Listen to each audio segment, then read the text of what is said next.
What's good, ladies and gents? Welcome to the MKO Pugilism Boxing channel, where we talk all things boxing. Remember to like, subscribe, hit the bell notification, put it on all so you get notified straight away as soon as any new content drops. So let's get into this one. So it was the rematch last night between Liam Beefy Smith and Chris Eubank Jr.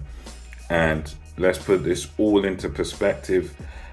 Going into this, practically the vast majority of people were picking Liam Smith. I picked Liam Smith. I was thinking to myself, well, Eubank Jr. got knocked out in 4 rounds by Liam Beefy Smith. I said to myself, well, he's going to need some sort of miraculous turnaround. He's going to need like some big tactical changes, and he's going to kind of need to change a lot about his boxing in order to win this fight. I didn't see him being able to do this. I didn't think he would pull this off. I kind of was more on Smith's side than many other people were. The consensus was Liam Smith was going to repeat the victory and get one over on Chris Eubank Jr. again. Smith was supremely confident, throwing towels at Eubank Jr.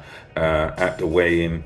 You know, he was calling Chris Eubank Jr. out, calling him delusional, and the vast majority of people were in agreement that even if they like Chris Eubank, like I like him, this wasn't going to happen for him. But boy, oh boy, did he prove everybody wrong.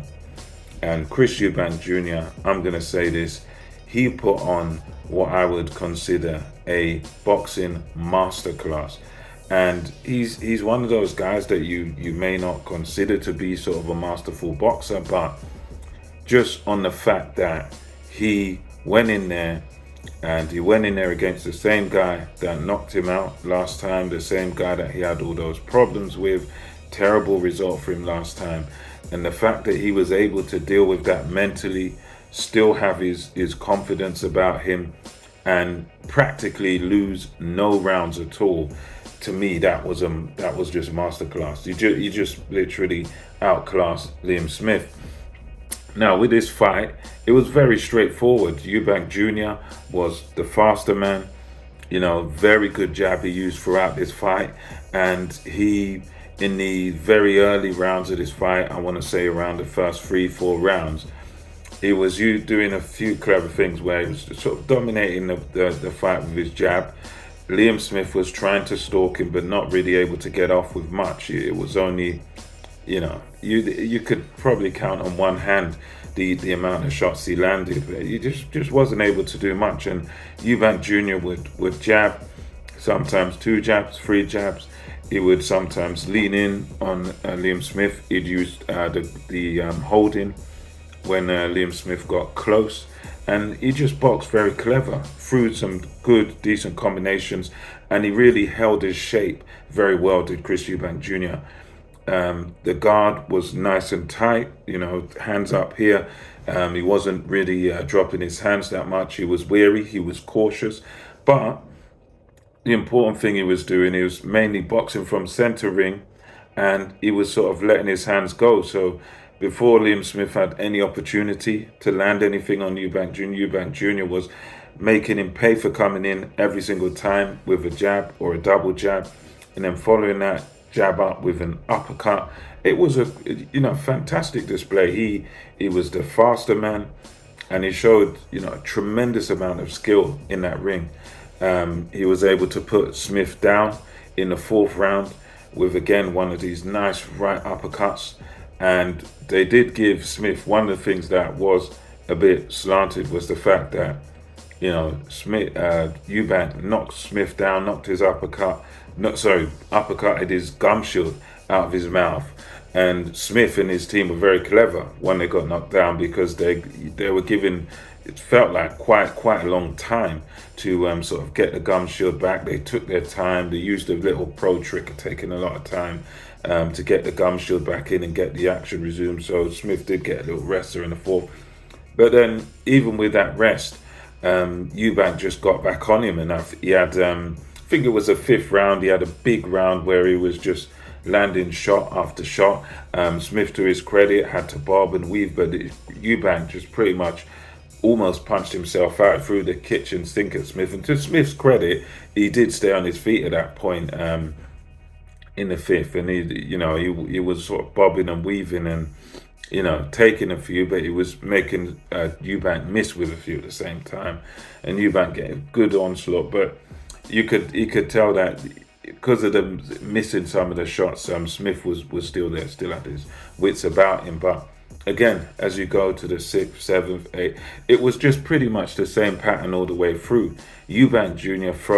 throwing more, landing more. Smith hardly able, not really able to get off with anything. I mean, the guy, it was just a complete shutout throughout the whole fight. Smith wasn't really able to get off with any shots at all. To be honest with you, nothing of note. There was a right hand he landed that looked like it rocked Eubank Jr. a bit, but those right hand, as I said before, you can sort of count it on one hand, and Eubank just sort of carried on dominating the fight throughout. Good, crispy combinations on Smith. And as the fight kept going and got later and later, you could tell Eubank was growing in confidence and Smith was being discouraged. Some of these big shots from Eubank, Smith was even nodding his head to sort of acknowledge the shots. And as the fight continued, Eubank scores another knockdown. And in the 10th, he just, put Smith down again. And he just sort of poured it on Smith. And you could see Smith was taking shots. He was all over the place. He was still there. He was still on his feet. But if the referee didn't stop it in the 10th, all that would have happened is he would have got, then you could be talking about serious neurological damage and stuff like that.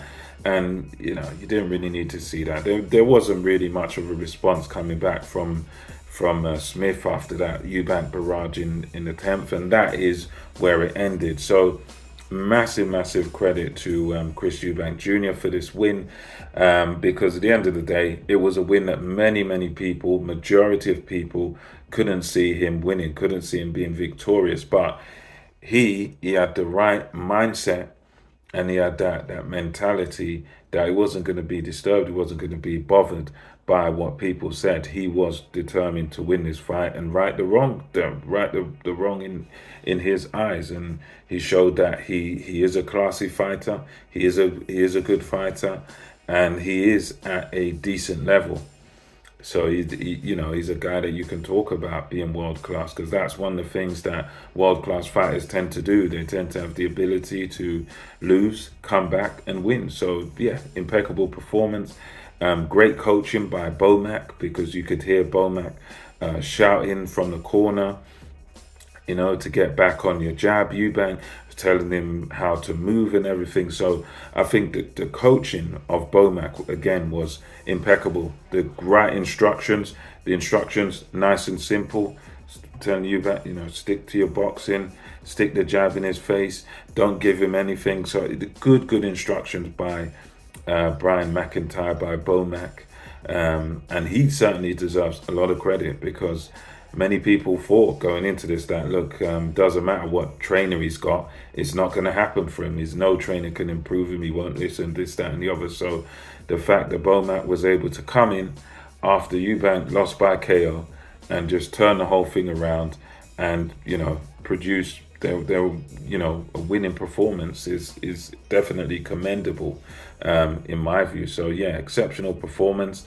What happens next? I think we could see a rubber match, because at the end of the day, Smith won the first one, knockout.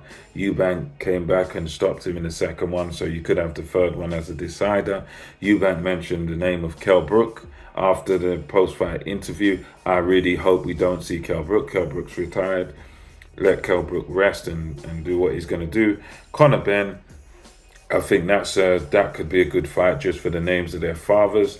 And Conor Benn is a live fighter, good fighter, so he may be able to give Eubank trouble. But as Eubank is sort of the bigger, stronger guy, you would probably have to make Eubank the favorite in that fight. And also based on the fact that Eubank has fought the better competition. He's fought world-class guys. And Ben is still sort of on the come up. He's still in the prospect stages of things, so he ain't really fought anybody on that level yet. But anyway, let me know what you thought about this fight in the comment section below. And until next time, it's MKO Pugilism over and out.